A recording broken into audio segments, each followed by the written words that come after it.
네, 성도는 무엇을 할 수 있는가에 대해서 이제 19번째 시간을 가지고 있습니다. 참 이 숫자를 말할 때마다 참 재밌고 웃기기도 하고 언제까지 울고 먹을 수 있는가 저 자신에 대한 테스트이기도 하고 사골도 이렇게까지 19번 울고 먹지는 않을 텐데 네, 19주간 진행되고 있는 성도는 무엇을 할 수 있는가입니다. 임재 문화에 대한 이야기를 이번 주에 걸쳐서 계속해서 이야기를 하려고 해요. 원래 제가 다른 어떤 기도에 대한 메시지 시리즈를 좀 갈까 했었는데 감동을 주시는 거예요. 설교를 계속 준비하고 이러고 있었는데 제가 이제 김포에서 어제 새벽에 왔습니다. 어제 새벽에 김포에서 와서 이제 설교를 이렇게 생각할 그때까지는 기도에 대해서 좀 나눠야겠다 이런 생각을 했는데 또 밤에 이렇게 꼭 그럴 때 있잖아요. 이렇게 다 머릿속엔 짜여져 있는데 밤에 이렇게 산책을 하고 있는데 뭔가 낌새가 수상한 거예요. 주님의 임재가 뭔가 수상한 느낌, 뭔가 다른 거를 말씀하시는 느낌이 드는 거예요. 그러면서 그 하나님의 임재를 향한 갈망함이 굉장히 일어나는 것을 느꼈어요. 하나님의 임재에 완전히 젖어 있고 싶다. 그 하나님을 처음 경험했을 때, 하나님의 임재가 무엇인지를 처음 느꼈을 때 그 행복감, 그래서 내 평생 이걸 추구해야겠다라고 결단했던 그 시간들이 이렇게 상기가 되면서 그런 문화가 만들어지면 너무 좋겠다는 생각을 했습니다. 저희가 사전에 이바울 목사님과 이렇게 커뮤니케이션을 하면서 이런 설교를 해주십사 하고 부탁을 드렸던 게 있었는데 안타깝게도 이 임재 문화라는 주제의 좀 큰 카테고리 안에서 바울 목사님께서 다음 주부터 3주간 예배에 관해서 좀 나눠주시기로 하셨어요. 그래서 예배, 임재, 영광에 대해서 나눠주기로 하셨고요. 그 이후에 제가 이제 기도에 대한 메시지를 좀 나눌 생각을 가지고 있습니다. 여러분, 하나님의 임재가 너무나 좋습니다. 여러분도 동의하세요? 주님의 임재가 좋으세요? 네, 너무 행복한 주님의 임재입니다. 이 임재가 우리의 삶에서 정말 깊이 있게 경험되고 체험되고 이 임재 속에서 사는 은혜가 저와 여러분들의 삶에 풀어지게 되기를 축복합니다. 아멘. 이것에 대해서 오늘 좀 나누고 다음 주부터 구체적인 내용들로 가도록 하겠습니다. 네, 처음에 이제 임재를 향한 열망에 대해서 나눌 거고요.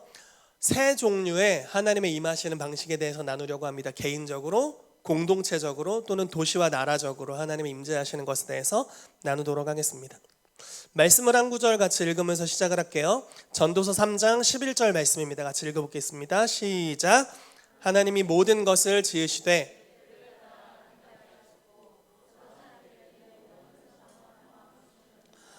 그러나 하나님이 하시는 일에 시종을 사람으로 측량할 수 없게 하셨도다. 아멘. 여러분, 우리 안에는 영원을 사모하는 마음이 있습니다. 세상에 있는 그냥 잠깐 있다가 사라질 걸로는 만족시킬 수 없는 마음에 어떤 요소가 있다라는 거죠. 저는 새로운 기계를 참 좋아합니다. 이 컴퓨터도 새 기종이 나왔어요. 갈망함이 일어납니다. 그러나 이런 거를 새로 하나 더 산다고 해서 물론 한 1년간은 기분이 좋을 수 있겠지만 영원을 원하는 제 마음이 채워지진 않습니다. 항상 어떤 것을 하면 곧 이내 질리기 마련입니다. 그렇지만 질리지 않는 유일한 것, 영원한 것, 하나님의 임재죠.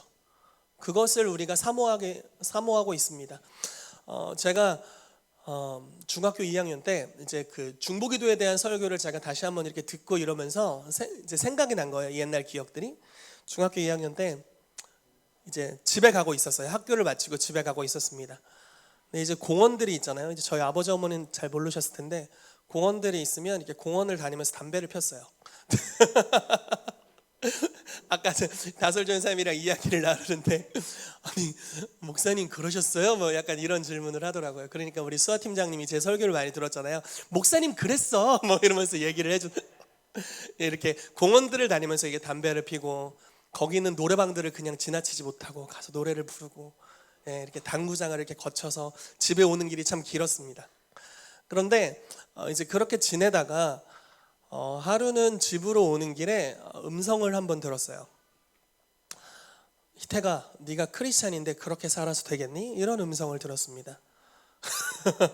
제 옛날에는 마음의 소리인 줄 알았어요. 이게 내 양심의 소리다. 근데 지금 생각하면 그 결과가 너무 극적인 변화였기 때문에 하나님 음성이라고 지금은 확신하고 있습니다. 어떤 변화가 일어났냐면 제가 그 음성을 들은 다음 날 담배를 끊었어요. 놀던 친구를 다 정리했어요. 하루 만에 일어난 변화입니다. 그리고 그 음성을 듣자마자 하나님의 임재를 향한 갈망이 일어났어요. 와, 나 진짜 하나님 만나야겠다. 내가 모태신앙이지만 이렇게 그냥 살아선 안 되겠다. 주님을 진짜 만나야겠다. 그리고 그날 형에게 이야기했습니다. 형, 나 하나님 만나고 싶어. 어떻게 해야 돼? 그랬더니 형이 비범한 이야기를 던져줬습니다. 하루에 1분씩 기도해라. 네, 그런 비범한 진리를 알려줬어요. 그래서 진짜 열정적으로 하루에 1분씩 기도했어요. 더 기도하면 안 될 것 같아가지고 진짜 하루에 1분씩만 기도했거든요. 잘 때 주님 회개합니다. 주님 감사합니다. 예수 이름으로 기도합니다. 아멘 하고 자고 이렇게 항상 1분씩 기도했는데, 그러다 중학교 3학년 때 이제 수련회를 갔다가 성령 세례를 받으면서 이제 방언을 받았고, 그때 하나님의 임재라는 것을 처음 경험했어요. 1년간의 기도가 쌓여 있었어요. 1분 기도가. 그리고 이제 다음에 제가 주님 만났는데 그때 행복을 잊을 수가 없어요. 너무너무 행복했거든요. 그때 이제 제가 들었던 생각은 미래에 대해 한참 고민을 하고 있을 때였는데, 앞으로 이제 뭐 해 먹고 사나 이런 걸 이제 고민하고 있었는데, 내가 무슨 일을 하든지 이 임재랑 가장 가까이 할 수 있는 일을 해야겠다라고 결단했습니다. 왜냐면 하나님 임재가 그만큼 좋은 것이고 너무나 사랑스러웠고 너무 큰 행복을 가져다 주었기 때문에. 그리고 뭐 이제 혼자 교회에서는 제가 너무 극단적으로 헌신해서 어울릴 친구가 별로 없었습니다. 그래서 그냥 맨날 극단적으로 기도하고 이러고 있다가 고등학교가 돼서 이제 바울 목사님 같은 저와 같은 미친 사람들을 만나기 시작하면서 이제 친구들과 어울리고 함께 예배하고 이러면서 그때 경험했던 임재를 매일마다 경험하게 됐어요. 찬양 중에 주님이 임하시는데 이 행복은 말로 표현할 수가 없는 거죠. 그래서 여러 시간 기도하고 여러 시간 예배하고 여러 시간 말씀을 읽는데 완전히 빠져들게 되면서 하나님의 임재에 매료되는 삶을 살게 됐습니다. 지금도 이제 바울 목사님이랑 가끔 대화를 할 때 이런 이야기를 해요. 바울 목사님도 이제 구시대의 산물이 됐어요. 저희도 이제 요즘 애들을 보면서 이해가 잘 안 된다라고 이야기를 하면서 어떤 이야기를 하냐면, 어떻게 하나님의 임재를 경험했는데 주님께 헌신하지 않을 수가 있지? 구시대의 산물. 네. 어떻게 주님을 만났는데 헌신하지 않을 수가 있지? 너무 어이가 없다는 거예요. 어떻게 주님을 만났는데 변화가 안 될 수가 있지? 되게 어이없어 하는데 진짜 변화 안 되는 경우들이 있더라고요. 그런 걸 보면서 뭐가 다른 걸까 이런 생각을 하게 됩니다. 그 임재를 추구하는 삶을 이렇게 살아가면서 너무너무 행복했어요. 그런데 이제 제 인생의 여정을 보면은, 그러다가 이제 전도사로 제가 21살 때부터 전도사로 사역을 하게 됐는데 12년을 사역을 했거든요. 전도사로. 그러니까 전도사가 제 이름인 줄 알았어요. 어디 가서 전사님 하면 싹 저를 쳐다보고 이렇게 항상 했었는데, 그 기간 동안 이제 헌신했던 여러 교회들이 있죠. 그런데 주님의 임재를 극단적으로 추구하는 교회에 이제 헌신돼서 보통 사역을 했습니다. 그런 교회에서 사역자로 있는다는 것은 굉장히 큰 축복이죠. 그런데 이제 문제는 뭐였냐면 건강함이 결여되어 있었다라는 겁니다. 저는 성격이 굉장히 극단적인 편입니다. 뭔가 하나에 꽂히면 삶을 그것에 완전히 던지고, 또 하나에 꽂히면 삶을 던지고, 이런 식으로 이제 삶을 살아왔죠. 균형이라는 것이 별로 없었어요. 그러다 보니까 하나님의 임재를 추구하는 삶에 완전히 꽂혀서 저의 그 20대를 완전히 불살라 버렸어요. 돈을 버는 것, 그리고 가정을 이루는 것, 건강한 인간관계를 맺는 것들, 이런 것들은 죄송합니다, 개나 줘버려. 그리고 저는 임재를 추구하는 삶을 살았습니다. 너무 좋고 가장 놀라운 우선순위였지만 성경이 말하고 있는 중요한 가치들의 전부를 삶에 성육신하지 못했죠. 그러므로 인해서 20대 후반에 찾아오는 후폭풍, 하나님의 임재를 8년, 10년, 15년 이렇게 추구했는데, 나중에 삶의 여러 시간들이 지나고 그 나이 때 마땅히 준비해야 될 것을 준비하지 못하고 완전히 임재에만 매달려 있었던, 그래서 아무것도 하지 못했던, 그걸로 인한 후폭풍이 나중에 막 찾아왔어요. 저는 좀 괜찮은 편이었어요. 왜냐면 저는 이제 목사가 되려고 쭉 가고 있었으니까 괜찮은 편이었는데, 같은 길을 추구했던 이제 다른 전공을 가졌던 친구들, 또는 어떤 다른 일을 해야 됐었던 친구들은 훨씬 더 큰 타격이었죠. 그러면서 그런 여정 중에 하나님이 어떤 분이신지를 조금씩 더 알게 됐습니다. 하나님은 가정을 너무 소중히 여기시는구나. 내 인생의 우선순위는 하나님이신데 하나님은 정말 나를 소중히 여기신다라는 걸 깨달았습니다. 제가 하나님의 임재를 위해 이건 가치 없어라고 버렸던 수많은 것들, 나의 필요, 나의 건강, 심지어 너무 무리해서 제가 심장병이 생겼으니까요. 나의 건강, 나의 잠도 안 잤으니까. 그러니까 심장이 안 좋아지죠. 내 잠, 내 돈, 한 달에 벌어들이는 수입, 그리고 가족을 이루는 것, 그 당시엔 여자친구, 지금은 저희 사모님 이런 중요한 가치들, 나는 주님의 임재를 위해 다 버렸는데 주님은 내가 어떤 존재인지 다시 알려주겠다라고 새롭게 저를 이렇게 세워가시는 것을 느꼈습니다. 그러면서 가족이 얼마나 소중한지, 그리고 부모를 공경하는 게 얼마나 중요한지, 그리고 자기의 책임을 감당하는 것이 얼마나 중요한지, 단지 교회 안에서만 있는 것이 아니라 사회에서 영향력을 발휘하는 것이 얼마나 중요한지, 그리고 나의 필요가 채워지는 것이 얼마나 중요한지. 예전에는 제가 8년을 사역했는데 8년 동안 페이를 못 받았거든요. 그 페이를 줄 수 있는 상황이 교회가 아니었어요. 그 교회도 주님의 임재를 극단적으로 추구했기 때문에.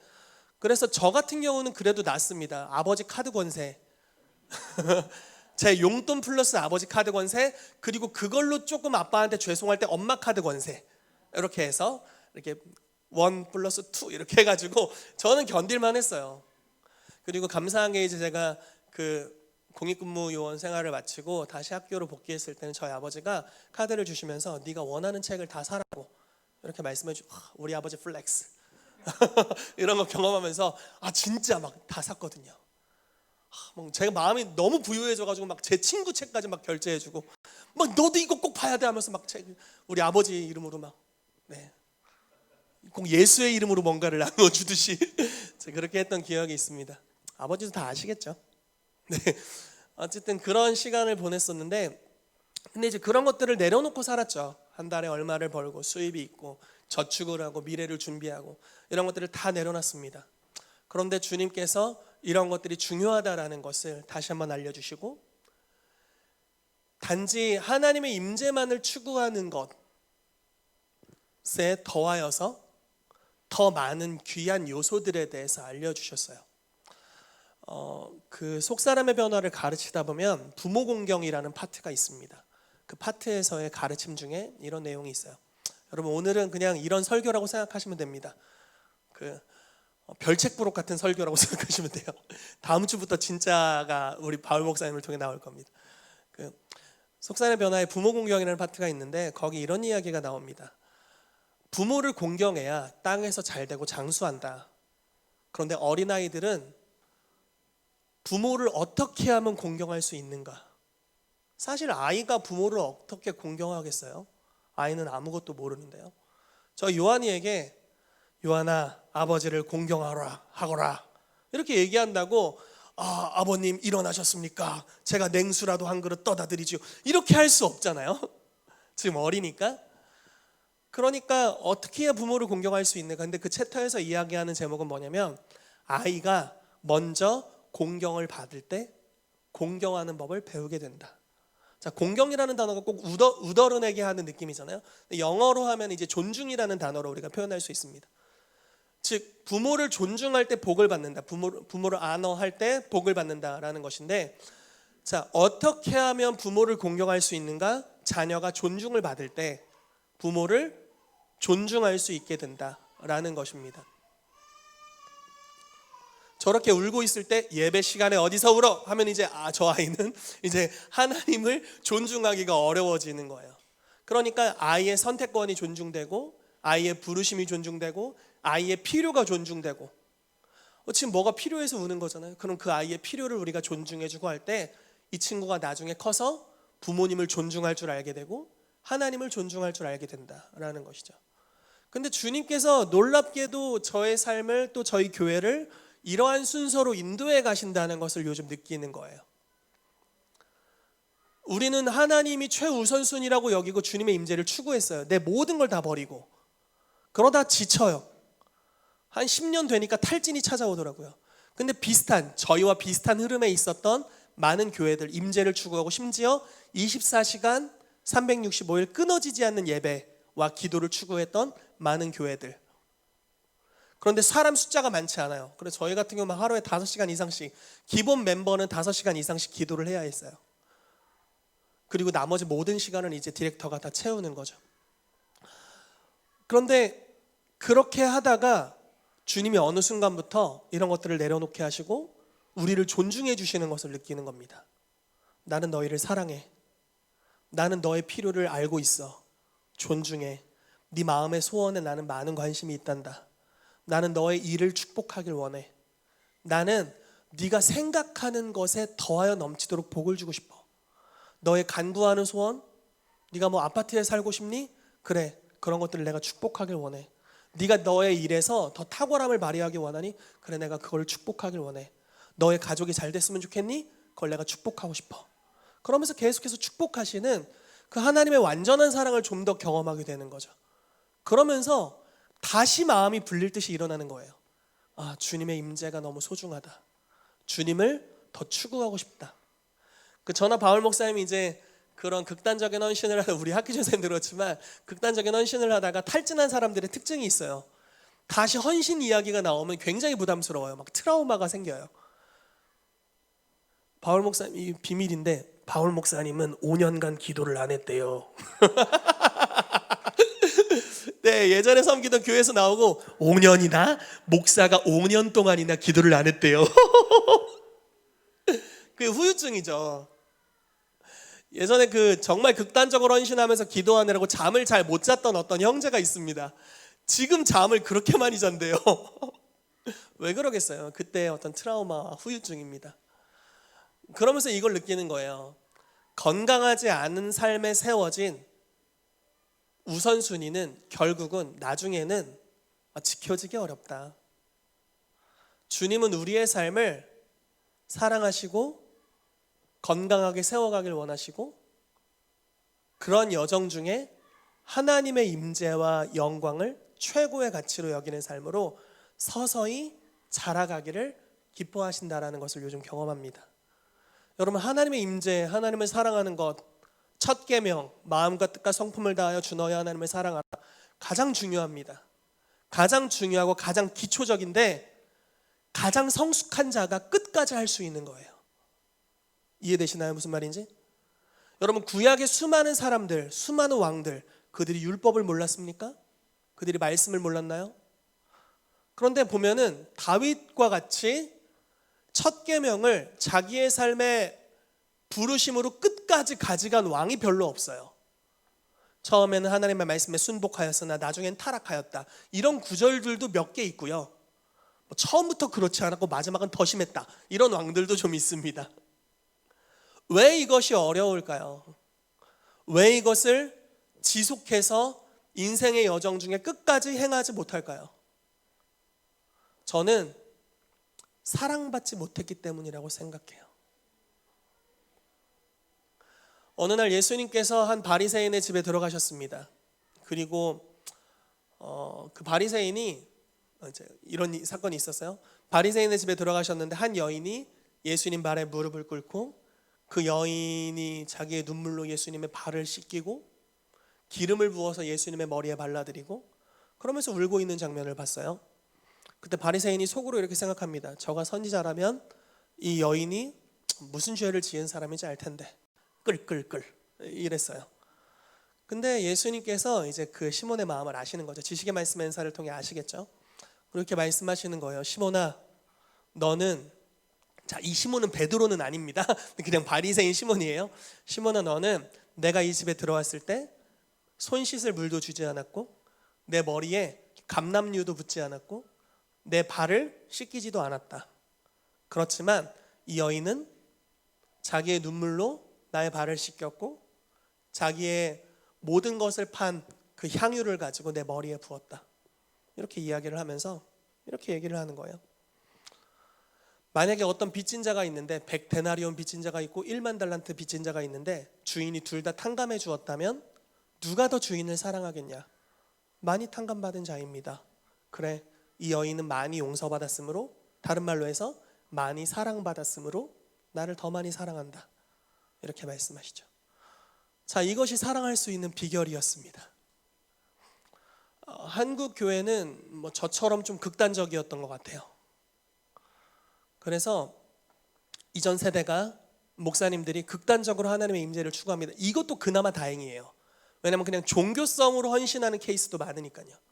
그런데 본질적으로 주님의 임재를 추구하는 분들이 정말 많이 있었고, 그들의 기도, 그들의 예배로 말미암아서 이 나라가 이와 같이 세워졌습니다. 너무나 놀라운 일이죠. 그러나 부작용이 일어나기 시작했어요. 임재를 위한 헌신과 사랑, 하나님을 향한 극단적인 열정, 그러나 그것만 하고 나머지를 하지 않는 거죠. 가정을 버렸어요. 많은 목사님들이 하나님의 임재에 헌신하기 위해 집에 들어가지 않았습니다. 그리고 아이를 제대로 양육하지 않았어요. 아버지의 부재, 어머니의 부재로 인해서 PK와 MK 아이들이 정말 많은 상처를 받았습니다. 그리고 사회에 나가는 법을 성도들에게 알려주지 않았어요. 교회 와서 기도하세요. 교회 와서 기도하세요. 그러나 사회에 나가서 영향력을 발휘하는 법을 성도들이 배우지 못했습니다. 그러니까 수많은 사회 영역들을 사단에게 내어주게 되었습니다. 이러한 부작용들이 우리 가운데 일어나게 됐죠. 기도의 집을 한다는 미국에서 이제 아이합을 비롯해서 여러 기도의 집 운동이 정말 자발적인 운동으로 일어나게 됐습니다. 한국의 목회자들이 그것들을 배우면서 이 땅으로 가져오면서 어떤 그룹들은 건강하게 이루어갔지만 어떤 그룹들은 그렇게 하지 못했습니다. 너무 극단적으로 이것을 적용한 나머지 청년들의 20대, 30대를 그냥 빼앗아 갔습니다. 교회에서 헌신하게 하고 그냥 간신히 살아갈 수 있는 정도의 용돈을 지급하는 정도? 그것이 아니라면 그냥 그들이 알바를 하면서, 일을 못 구하죠. 왜냐하면 기도의 집에 헌신되어 있으니까. 알바를 하면서 자기의 기도의 집의 업무에 충실하면서 24시간 365일 하나님의 임재가 있는 집을 만들기 위해서 노력하는 모습들로 헌신했습니다. 헌신했던 저와 같은, 헌신했던 많은 사람들이 나중에 후유증이 생겼습니다. 그리고 사회적으로도 후유증이 생기기 시작했죠. 그러면서 느끼는 거예요. 하나님의 임재를 추구하는 문화를 만들어 가야 되는데, 이것은 정말 옳은 것이고 너무나 중요한 것인데, 어떻게 하면 중요한 가치들을 놓치지 않으면서도 여전히 삶이 건강하고 성경적이면서도 하나님의 임재를 최고 우선순위로 여기고 살아갈 수 있는가? 어떻게 하면 아내를 사랑하고 아이를 여전히 책임지는 삶을 살면서도 하나님의 임재를 삶의 최우선순위로 여기고 살아갈 것인가? 어떻게 하면 한번 불이 붙었다가 이제는 탈진해서 지쳐있는 예배자들의 삶에 다시 한번 하나님께 헌신하게 하고 주님께 목숨을 드리고 주님께 헌신하게 해서 그의 삶의 여정에 최고의 우선순위가 하나님이 되게 하실 수 있는가? 이거에 대한 숙제가 우리에게 남아있다고 믿습니다. 여러분, 임재를 추구하는 문화를 건강하게 만들어 가야 됩니다. 그러기 위해서는 하나님의 나라의 가치가 켠켠이 쌓여야 됨을 믿습니다. 저희는 이러한 것들을 세워나갔으면 좋겠습니다. 여전히 제 마음에도, 심지어 저희 와이프의 마음에도 하나님께 헌신한다 하면은 덜컥 이런 부분들이 있어요. 덜컥. 예를 들어 성도님들에게 이런 걸 느끼잖아요. 교회가 예배가 지금 너무 좋아요. 저희 교회 예배 너무 좋습니다. 근데 예를 들어 하나님이 새 일을 행하신다고 말씀하셨고 어느 정도 분량의 기도가 덮여져야 된다, 또는 어느 정도 분량의 하나님의 임재와 영광으로 덮여져야 된다는 그 임재와 영광의 수위에 대한 그 감각이 있어요. 이 정도가 덮여야 주님의 임재 안으로 더 많이 사람들이 들어올 수 있다, 이런 감각들이 있죠. 그렇다면 우리의 수준은 여긴데 다음의 목적지로 가기 위해 채워져야 될 건 여기예요. 이해되세요? 제가 얘기하는 거 이해해 주세요. 그렇다면 이 간극을 어떤 방식으로 메운다는 표현 좀 웃기지만 어떤 방식으로 이 간극에 대해서 우리가 도전할 것인가, 여기에서 문화가 결정되는 것 같아요. 여러분 그냥 이번 주는 헌신하세요, 뭐 이런 식으로 할 건가? 이번 주는 직장 가지 마시고 다 휴가 내시고 우리 예배합시다, 이렇게 갈 것인가? 아니면 어떻게 해야 될 것인가?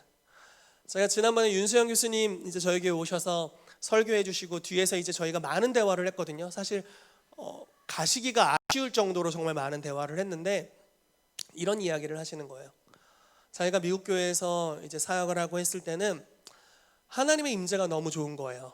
그래서 헌신하는 시간, 그러니까 자기가 직원으로 일하는 시간이죠. 예를 들어 9시 출근 5시 퇴근이면 딱 일하고 집에 가지를 않았대요.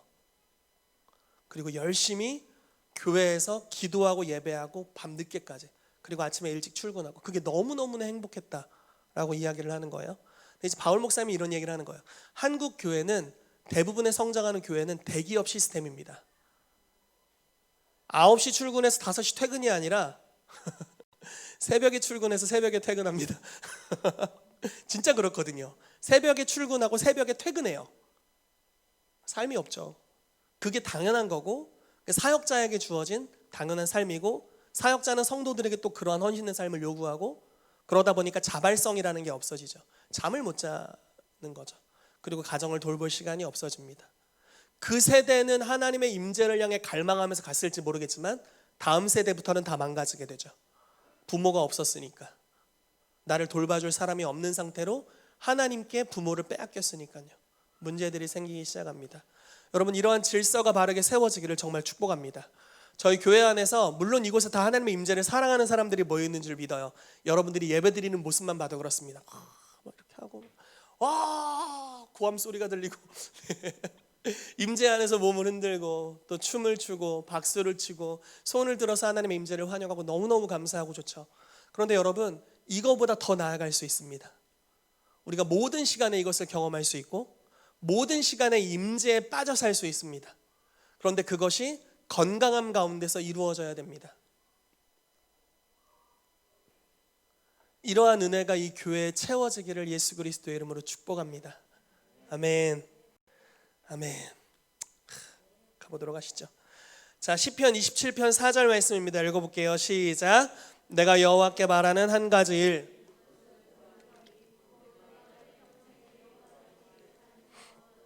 아름다움을 바라보며 그의 성전에서 사모하는 그것이라. 아멘.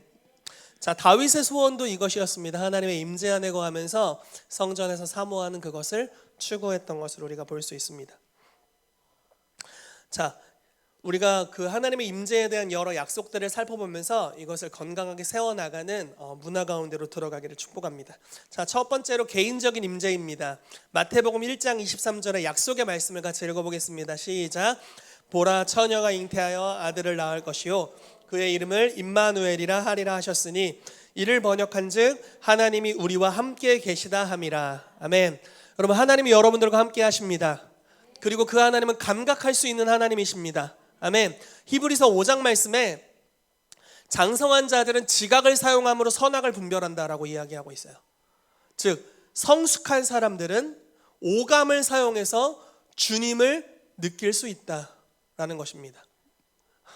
제가 근래 어느 교회에 그 하나님 음성 듣는 것에 대해 강의하는 내용을 들었는데, 그분이 굉장히 예언적이고 하나님 음성을 잘 들으시는 좋은 목사님, 선교사님이세요. 그런데 그 선교사님이 하나님 음성은 절대 들을 수 없다고 말하는 목사님과 대화를 하신 거예요. 하나님 음성을 못 듣습니다. 아니, 왜 하나님 음성을 못 듣냐고요? 여기 계신데 막 이러면서 막 답답해하면서 그 목사님에게 계속 뭐라고 했다는 이야기를 들었어요. 여러분, 하나님 음성을 들으실 수 있습니다. 아멘이시죠? 우리가 예언할 수 있고요, 하나님 음성을 들을 수 있고 하나님의 임재를 느낄 수 있고 경험할 수 있습니다. 그것이 당연한 거예요. 왜냐하면 약속의 말씀이 이곳에 있기 때문입니다. 자기 백성과 함께 하신다라는 것은 단지 내가 억지로 믿어내는 것이 아니라 경험하여 아는 믿음입니다. 이것을 우리가 경험할 수 있고 체험할 수 있고 이 은혜 가운데로 더 깊이 들어갈 수 있다고 성경이 이야기하고 있습니다. 여러분, 이러한 은혜가 더 임하게 되기를 축복합니다. 여러분들의 개인의 삶에서 하나님의 임재를 누리는 것이 더 활성화되기를 축복합니다. 아멘. 누가복음 11장 13절 말씀 읽어보겠습니다. 시작. 너희가 악할지라도 좋은 것을 자식에게 줄 알거든 하물며 너희 하늘 아버지께서 구하는 자에게 성령을 주시지 않겠느냐 하시니라. 아멘. 구하는 자에게 좋은 것을 주시는 분이시죠. 마태복음 7장에는 구하는 자에게 좋은 것을 주시지 않겠느냐 이렇게 말하고 있는데, 누가복음 11장에는 구하는 자에게 성령을 주시지 않겠느냐 라고 말씀하고 있습니다. 성령님은 하나님의 임재를 대표하시는 분입니다. 이 땅에서 하나님을 나타내시는 분, 예수 그리스도를 나타내 주시는 분입니다. 단지 표적과 기사를 위해 쓰여지는 분이 아니라, 단지 치유의 능력으로만 표현되는 분이 아니라, 그분은 인격이신 임재, 하나님, 우리와 대화하시는 분, 우리와 함께 하시는 분으로 우리와 함께 계십니다. 이러한 성령님의 임재를 경험하게 되시기를 축복합니다. 항상 누리게 되시기를 축복해요. 아멘. 자, 말씀 한 가지를 더 나누겠습니다. 요한복음 7장 38절, 이게 초막절 마지막 날의 명절 끝날에 말씀하신 말씀이죠. 같이 읽겠습니다. 시작. 나를 믿는 자는 성경의 이름과 같이 그 배에서 생수의 강이 흘러나오리라 하시니. 아멘. 하나님의 임재가 우리의 삶에 있는데, 이것이 단지 그냥 느껴졌어 차원이 아니라 생수의 강으로 우리 밖으로 흘러나올 수 있다는 거예요. 그런데 이 강물이 흘러나올수록, 우리가 임재 안에 거하면 거할수록 계속해서 흘러나옵니다. 그러면 에스겔 47장 말씀과 같이 그 임재가 발목에서부터 차오르기 시작합니다. 계속해서 깊어지고 깊어지고 또 깊어져요. 발목에서 무릎, 무릎에서 허리, 허리에서 능히 헤엄칠 만한 창이란 강으로. 그래서 우리가 임재 가운데 계속해서 들어가게 될수록 이제는 내 의지대로 살아가는 것이 아니라 성령의 강물의 흐름에 따라 살아가게 됩니다. 성령님의 강물이 우리의 삶을 이끌어가게 되는 것입니다. 여러분, 성령의 인도를 받으면서 살고 계세요? 여러분 어떠세요? 여러분 성령님의 인도하심을 받으며 살고 계십니까? 여러분들의 삶에 성령님의 인도하심이 있으세요? 아주 극단적으로 말씀드려볼게요. 이것이 없으면 여러분들은 그리스도인이 아닙니다. 너무 극단적으로 말해 숨이 찼어요. 이것이 없으면 우리는 그리스도인이 아니에요. 이것이 없으면 하나님의 자녀가 아닙니다. 로마서 8장 말씀에 무릇 하나님의 아들들은 성령님의 인도하심을 받는다라고 말하고 있어요. 영의 인도하심을 받습니다. 여러분 어떻게 하면 성령님의 인도하심을 받습니까? 그냥 예언사역자가 예언해 주는 거 듣고 그런가 보죠 하고 하면 되나요? 아니요, 그런 걸로 어렵습니다. 아까 우리가 축복에 대한 이야기를 했죠. 축복할 때 순종할 수 있는 초자연적인 권능이 풀어지게 된다고요. 여러분 우리가 주님 앞에 성령의 인도하심을 받는다는 것은 초자연적인 요소입니다. 그것은 자기의 우리 안에 있는 육의 소욕을 거스르는 일입니다. 성령을 쫓아 행하라 그리하면 육신의 소욕을 이루지 아니하리라. 그러니까 육신의 소욕이 우리 마음에 항상 있다는 거죠. 우리 안에 있는 거절감, 우리 안에 있는 실패에 대한 두려움, 우리 안에 여러 가지 유혹과 욕망들, 이런 것들이 항상 있어서 자기 소견에 옳은 대로 길을 가려고 할 겁니다. 그런데 어떻게 우리의 능력으로 성령님께 순종할 수 있습니까? 어떻게 인도하심을 받을 수 있나요? 심지어 인도하심이 어느 방향인지 알았다 할지라도 그 방향으로 갈 수 있나요? 우리의 힘으로는 불가능하죠. 그러나 주님의 임재를 구할 때 주님이 우리 가운데 임하십니다. 우리를 채우세요. 그리고 넘쳐흐르기 시작하십니다. 그리고 우리의 발목에서부터 임재가 차올라요. 처음에는 여러분 물가에 가보시면 이게 발목까지 있으면 첨벙첨벙 이러면서 잘 걸어 다닐 수 있잖아요.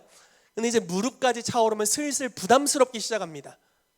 그리고 허리까지 차오르면 이제 약간 이런 것들을 경험하죠. 그러다가 이제 헤엄칠 만한 강물이 되면 강물의 흐름에 따라 우리가 가게 됩니다.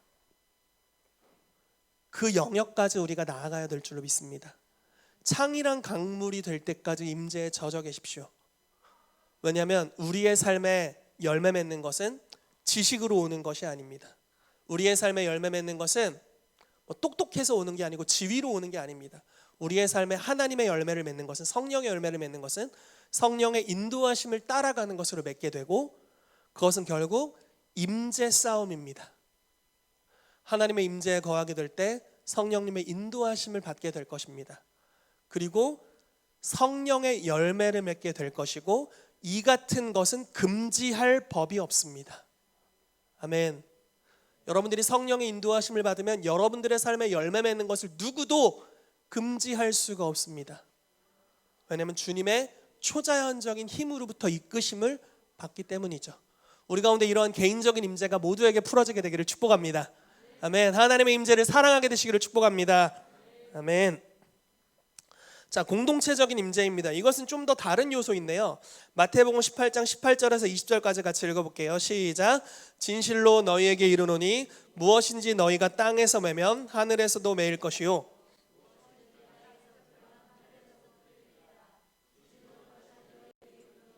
너희 중에 두 사람이 땅에서 합심하여 무엇이든지 구하면 하늘에 계신 내 아버지께서 그들을 위하여 이루게 하시리라.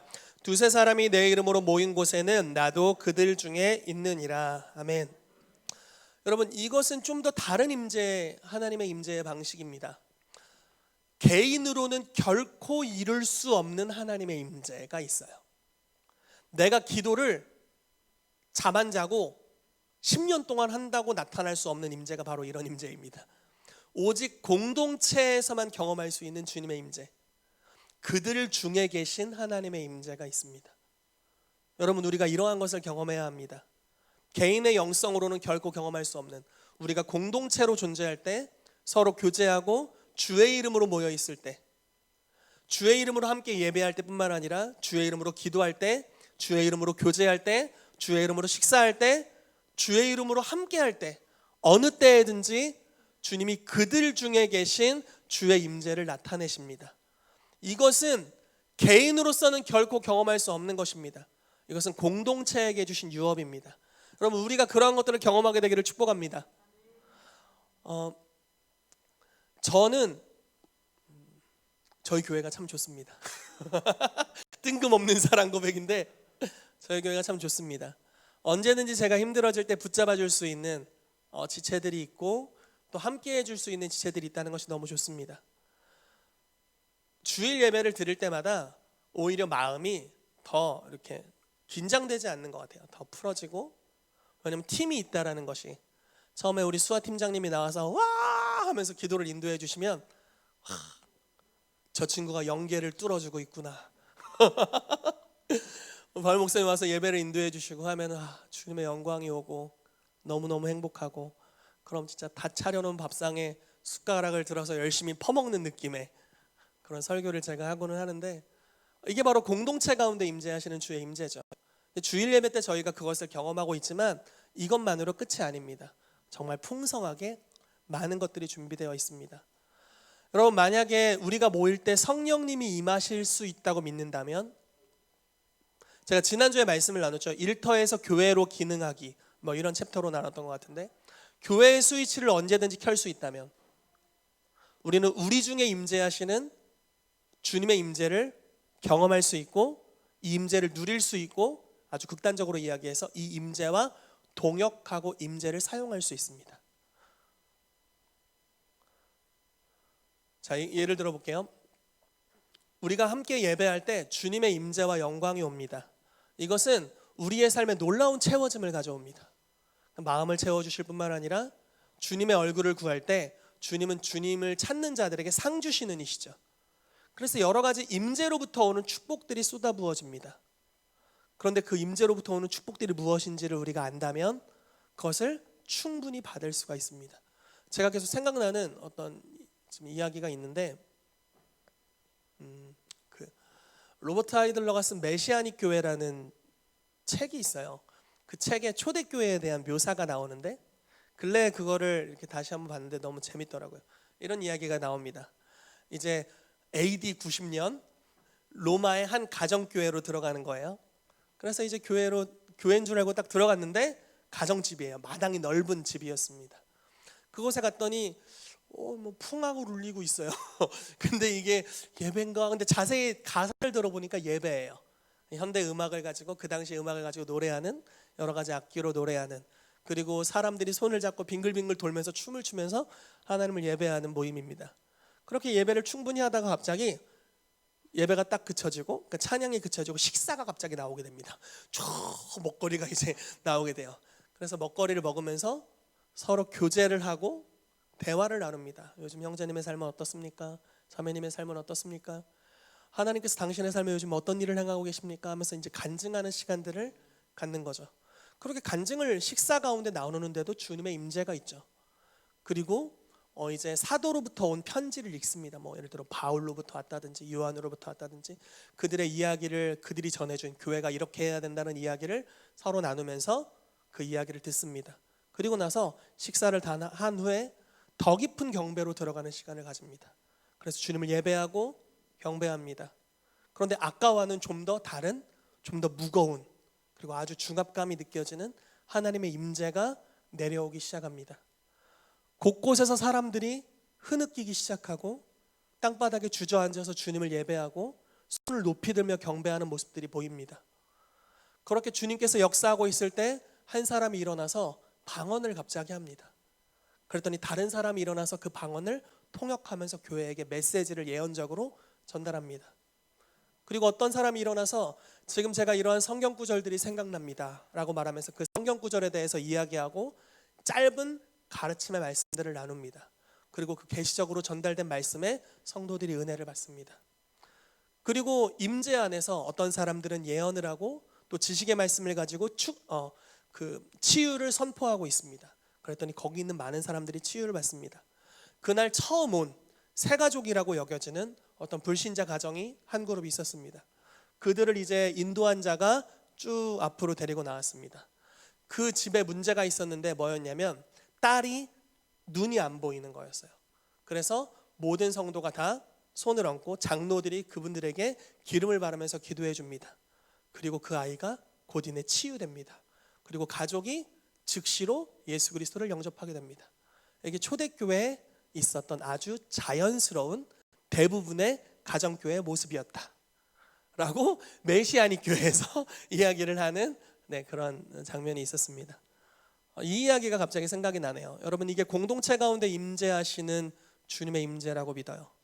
모든 성도가 하나님의 임재를 의식하고 있고 우리 가운데 거하시는 주님의 임재 안에서 성령 안에서 말하게 하심을 따라 말하고 가르치고 섬기고 하면서 성령님이 인도하셔서 모든 이가 채워지는 시간, 우리 중에 임재하시는 주님의 임재. 여러분, 사람이 이렇게 조금 더 많아지면 그런 식의 예배가 조금 힘들어집니다. 앞에 설 사람이 몇 사람 정해져야 되고요. 그렇잖아요. 왜냐하면 모두가 참여하기엔 시간적인 제약이 있으니까. 그렇지만 우리가 만약에 소그룹에서 공동체로 좀 더 작은 숫자로 모이기 시작한다면 성령 안에서 이루어질 수 있는 많은 것들을 우리가 경험할 수 있습니다. 예를 들어 지금 청년부 같은 규모에서는 너무나 이것들이 강력하게 이루어질 수 있을 것 같아요. 그런 어떤 성령 안에서 이루어질 수 있는 공동체만이 경험할 수 있는 특별한 임재가 있습니다. 여러분, 이런 임재를 저와 여러분들이 다 경험하게 되시기를 축복합니다. 이 임재의 유업을 누리게 되시기를 축복합니다. 아멘. 아멘, 아멘. 자, 우리 마지막으로 하나만 더 살펴보도록 하겠습니다. 도시와 나라에 임하시는 임재입니다. 역대상 25장 1절에서 7절 말씀 같이 읽어볼게요. 시작. 다윗이 군대 지휘관들과 더불어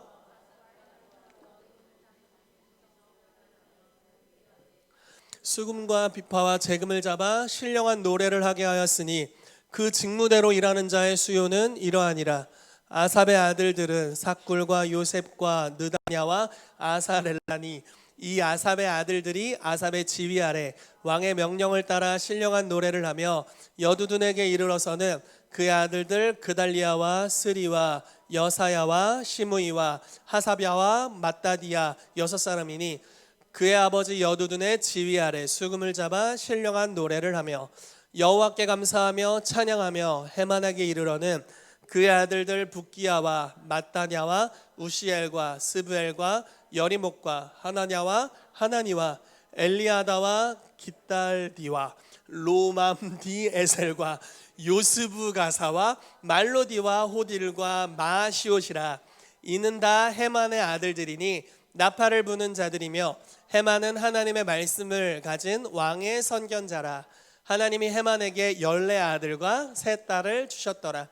이들이 다 그들의 아버지의 지휘 아래 재금과 비파와 수금을 잡아 여호와의 전에서 노래하여 하나님의 전을 섬겼으며 아삽과 여두둔과 헤만은 왕의 지휘 아래 있었으니 그들과 모든 형제 곧 여호와 찬송하기를 배워 익숙한 자의 수요가 288명이라. 아멘. 자, 도시와 국가에 임하는 주님의 임재를 저 아직 경험해 본 적이 없습니다. 부흥이 와야 경험할 수 있을 것 같아요. 그런데 성경 속엔 그러한 예들이 많이 있습니다. 예를 들어 열왕기상 18장에 엘리야를 통해서 하나님의 영광의 불이 떨어졌죠. 그러면서 백성들이 여호와시로다 여호와시로다라고 고백하는 장면이 있습니다. 그 하나님의 불이 떨어지기 전에 엘리야가 했던 일은 뭐였냐면요, 백성들로 하여금 이스라엘 하나님의 무너진 그 제단을 다시 쌓게 하는 일이었습니다. 그리고 나서 엘리야가 기도했을 때 그 제단의 제물을 살을 만한 하나님의 불이 임하는 사건이 있었죠. 또 성전이 건축되었을 때 솔로몬과 제사장들이 함께 예배할 때 하나님의 영광이, 구름 같은 영광이 임하셨습니다. 그래서 국가적으로 덮이는 역사들, 그런 역사들이 몇 군데 성경에 기록이 되어 있습니다. 그리고 역사적으로 보면 부흥의 역사들이 실제로 존재하죠. 문제는 이것입니다. 어떻게 하면 임재, 하나님의 임재가 단기간에 왔다가 떠나가지 않을 수 있는가? 여러분, 우리가 부흥의 역사를 연구하다 보면 부흥이라는 것은 온 시간과 간 시간이 뚜렷합니다. 정말 뚜렷하게 시간을 이야기할 수 있대요. 왜냐면 진짜 왔고 진짜 갔어요. 부흥이 오면 이런 일이 일어납니다. 제가 알모론가에 일어난 부흥의 이야기를 근래에 다시 이렇게 듣는 시간이 있었는데, 과테말라라는 지역에 과테말라라는 나라의 알모론가라는 지역이 있습니다. 이 도시의 인구가 그 당시 2만 명이었는데요. 이 도시에 부흥이 임했습니다. 원래는 감옥이 4개가 있었는데 감옥이 워낙 죄수가 많아서 이 감옥이 가득 찼고, 너무 더 많아서 죄수가 충만해서 다른 지역으로 보냈습니다. 그 지역으로는 감당이 안 돼서요. 그리고 그 지역의 농산물이 1년의 추수가 4트럭이면 끝났어요. 무슨 우리 아버지 대추밥보다 작은 것 같아, 추수가. 그러니까 한 도시에서 이루어지는 추수가 1년 내내 4트럭. 곳곳에 귀신 들린 사람이 즐비하고, 농작물을 심으면 안 자라요. 마약을 심으면 자라요. 땅이 저주를 받았어요.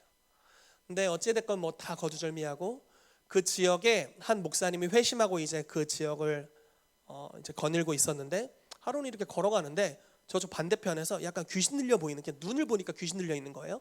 귀신 들려 있는 한 남자가 오는 거예요. 그러면서 이렇게 이야기를 하더래요, 이 목사님에게.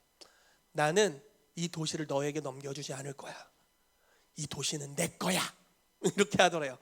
그래서 쫓았대요. 이제 이 목사님이 어쨌든 도시를 위해 기도하고 있었던 것 같아요. 그래서 귀신을 쫓았어요. 근데 이 도시는 막시몬이라는 독특한 우상을 섬기는 도시였어요. 어찌됐건 그 귀신을 쫓아내면서 지역의 역사는 영이 떠나갔어요. 그리고 갑자기 하나님의 임재가 몰려오기 시작했는데요, 교도소에 사람이 사라졌어요. 그러니까 아무도 죄를 짓지 않게 됐어요. 범죄율이 0%가 됐어요. 술집들이 다 교회로 바뀌었어요. 가장 큰 술집이 가장 큰 교회가 됐어요. 경찰들이 항상 봉사활동을 다니기 시작해서 범인을 잡을 필요가 없으니까요. 그리고 농작물이 한 주에 10트럭 정도가 나오기 시작해요. 그리고 그곳에서 자라는 농작물이, 나중에 다큐멘터리 여러분 구할 수 있으면 보세요. 그 무슨 당근이 이만해요. 수박이. 그러니까 땅 자체가 축복을 받았습니다. 부흥이 시작된 시기가 아주 뚜렷해요. 지금은 제가 모르겠어요, 어떤지. 자, 현대에 또 과거에 일어났던 부흥은 이와 같습니다. 시작한 시간과 떠난 시간이 뚜렷해요. 여러분, 웨일즈의 부흥에 대해서 우리가 많이 이야기하잖아요. 1904년도에 일어난 이반 로버츠를 통한 웨일즈 부흥을 이야기를 많이 합니다. 그 부흥의 영향력으로 한국도 부흥이 일어났거든요. 그 부흥의 영향력으로 수많은, 아프리카를 비롯해서 수많은 나라의 부흥이 일어났어요. 근데 지금의 웨일즈는 전혀 그렇지가 않아요. 이슬람이 가득한 곳이고 범죄율이 어마어마하게 높고 완전히 타락한 곳입니다. 왜 하나님의 임재가 그때 100여 년 전에는 임했지만 지금은 떠나 있는가? 어떻게 하면 다음 세대에게도 유산으로 물려줄 수 있는 하나님의 임재를 우선시하는 그 영광스러운 문화를 우리가 흘려보낼 수 있는가? 이것이 숙제입니다. 다윗의 위대한 점 중에 하나는 하나님의 임재를 추구하는 것을 문화로 만들어냈다라는 것입니다. 모르겠어요. 그 이전 세대는 어땠는지 잘 모르겠습니다. 그런데 다윗 시대에는 레위인들과 제사장들이 왕의 지휘 아래, 왕의 보호 아래 있었습니다. 그리고 그들에게 공급되는 물자가 충분했습니다. 그래서 그들이 하나님의 임재에 완전히 헌신하면서도 삶을 영위해 갈 수 있었습니다. 이게 무슨 말인지 이해가 되세요? 그 이전 세대에는 왕이 타락하잖아요. 그러면 하나님을 예배하는 것을 이렇게 터부시하게 되죠. 그러다 보면 거기에 공급이 없습니다. 그러므로 자기의 생활을 위해 사람들이 떠나가기 시작합니다. 국가가 하나님을 예배하는 것, 그리고 모든 성도가 하나님을 예배하는 것뿐만 아니라 이 공동체가 중요한 가치를 여전히 유지하면서 도시와 나라 단위로 하나님의 임재를 끌어오는 것에 대한 가능성이 여기 있다라는 겁니다. 다윗이 400명의 사람들과 함께 시작했다는 것을 우리가 알고 있죠. 그리고 그들이 어디를 움직이든지 하나님의 임재가 항상 함께 했습니다. 그리고 하나님을 예배하는 것이 그들의 삶의 1순위였습니다. 10여 년의 여정을 거치면서 그들이 다 위대한 자들이 되고 유명한 사람들이 됐습니다. 그런데 거기서 끝난 것이 아니라 주님의 임재를 따랐더니 우리가 위대해졌어. 주님께 영광 올려드립니다. 그리고 저 세상 딱 하고 임재의 유업이 끝나고 이렇게 한 게 아니라 하나님의 임재를 어떻게 하면 나라 전체로 임하게 할 수 있는지에 대한 놀라운 문화에 대한 가능성이 이곳에 나와 있습니다. 그것을 다윗의 장막이라고 이야기하고 있고 아모스 9장 말씀에는 하나님이 그 무너진 다윗의 장막을 회복시킬 것이다 라고 이야기하시고 사도행전 15장에는 초대교회에 일어났던 이방인의 부흥의 역사를 바로 이 다윗의 장막의 회복이다라고 이야기하고 있다라는 거죠. 그래서 다윗의 장막을 연구하게 될 때 이 안에 있는 문화들을 연구하고 어떻게 레위인들이 섬겼고 제사장들이 섬겼고 심지어 군대 지휘관들도 예배를 섬겼습니다. 다른 말로 해서 완전히 올인되어 있는 풀타임 사역자들 뿐만 아니라 일터의 사역자들도 군대 전쟁하는 사람들이죠. 그들도 하나님의 임재를 섬겼고 모두가 하나님의 임재에 참여했습니다. 그리고 신령한 노래로 예배를 인도하는 자가 288명이 있었다라고 이야기하고 있죠. 우리가 이 문화를 만드는 것이 우리의 숙제입니다. 예전에 한번 친한 형님이면서 지금은 좀 인지도가 있는 좀 유명한 목사님이세요. 저희 쪽 계열에. 근데 옛날에는 친한 형님이었어요. 그분 교회를 방문을 하면서 이렇게 이야기를 했어요. 저희가 지금 10몇 명의 사람이 24시간 기도를 하고 있습니다. 그랬더니 바로 이렇게 이야기를 하더라고요. 탈진할 텐데 탈진할 거야. 그럼 그렇게 하면 안 돼. 그냥 하루에 2타임 3타임만 하고 나머지는 사람들이 점점 더 많아질 때 숫자를 채워나가기 시작해. 이렇게 이제 조언을 했는데 그때는 저희가 너무 극단적이었죠. 저희는 할 수 있어요. 뭐 이러면서 극단적이었죠. 근데 이제 그게 무슨 말인지 이해가 되기 시작합니다. 하나님의 임재를 섬길 수 있는 여러 시스템들이 만들어져야 되고 성도들이 개인적인 삶에서 하나님의 임재를 섬길 수 있도록 건강한 문화들이 세워져야 됩니다. 마지막으로 좀 이렇게 결론을 맺으면 좋겠어요. 하나님은 우리를 정말 사랑하세요. 우리도 하나님을 사랑하죠? 하나님은 우리를 더 사랑하십니다. 사랑받음으로부터 사랑할 수 있는 능력이 생깁니다. 사랑받지 못했는데 사랑하려고 하는 순간부터 그것은 억지가 됩니다. 그러므로 첫 계명에 대한 첫 번째 우선순위라는 것은 사랑을 충만히 받은 자들의 몫입니다.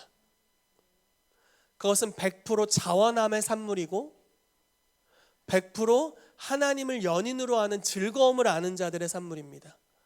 거기에는 어떤 억지도 어떤 율법도 존재할 수 없습니다.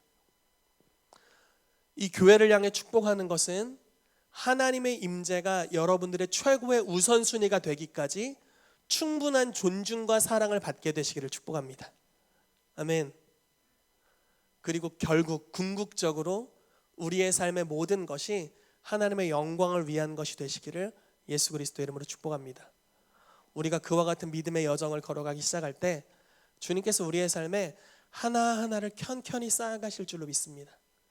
그래서 주님의 임재를 지속적으로 추구함에도 불구하고 삶에 무너지지 않고 오히려 삶이 더 풍성해지고 세워지고 주님의 임재와 영광의 역사로 말미암아 삶의 모든 부분이 잘 되게 되고 그것을 다음 세대에게 유업으로 물려줄 수 있고 다음 세대는 그 기쁨의 삶을 흠모함으로 받아들이게 되고 더 놀라운 임재와 영광을 공동체와 국가와 나라 단위로 풀어낼 수 있는 그러한 은혜가 이 교회 가운데 이루어지게 되기를 예수 그리스도의 이름으로 축복합니다.